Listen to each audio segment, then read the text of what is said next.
Hello বন্ধুরা, নমস্কার। আমি আজকে পুঁই শাক পোস্ত বানাবো। এই দেখুন, কেটে রেখেছি পুঁই শাক। এটা আমি পোস্ত দিয়ে বানাবো আজকে। এখানে সর্ষের তেল দিলাম, তেলটা একটু গরম হোক।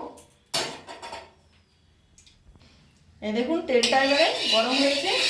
এবার আমি পুঁই শাকগুলো দিয়ে দেবো। দেখুন, পুঁই শাকগুলো দিচ্ছি।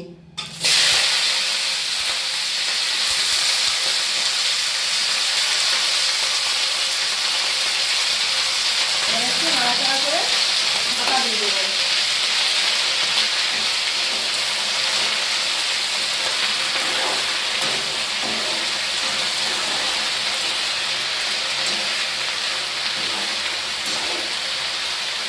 এবারে আমি একটু ঢাকা দিয়ে দিচ্ছি, স্বাদটা কমে যাবে। তারপরে আমি লবণ দেবো। হ্যালো বন্ধুরা, দেখুন এইবারে আমার এটা নিজেই দেখুন জল গড়িয়ে গেছে। দেখুন, ভাপের মধ্যে সিদ্ধ হয়ে গেছে। এবারে এটা আমি নামিয়ে রাখবো। দেখুন, এগুলো নিজেই জল বেরিয়ে সেদ্ধ হয়েছে। এবার আমি আরেকটু সরষের তেল দেবো।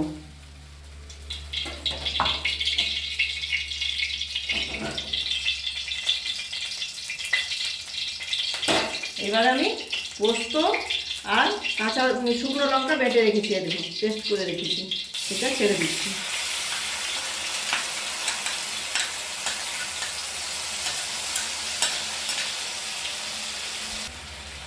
এবারে এটা একটু ভেজে নেবো। পোস্তটা একটু ভাজা ভাজা হবে, তারপর আমি পুঁই শাকটা ওতে দিয়ে দেবো।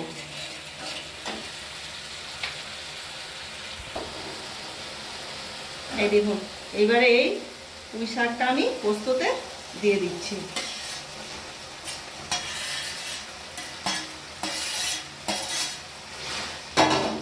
এইবার আমি একটু স্বাদ মতো লবণ দেবো। আগে দিইনি, কেননা শাক সিদ্ধ হয়ে তো একটু কমে যায়, তাই একটু এখন দিলাম পরিমাণ মতো লবণ।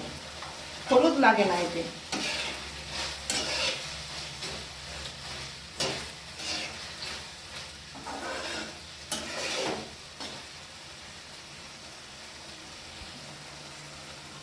এবারে একটু ঢাকা দিয়ে দিলাম। এবার আমার ঢাকাটা খুলে একটু দেখি। এবারে হয়ে গেছে। হয়ে গেছে। দেখুন বন্ধুরা, কি সুন্দর হয়েছে। দেখুন, পুঁই পোস্ত। এবার আমি সবটা নামিয়ে নেব। বন্ধুরা, এই যে আমার পুঁই পোস্ত হয়ে গেছে।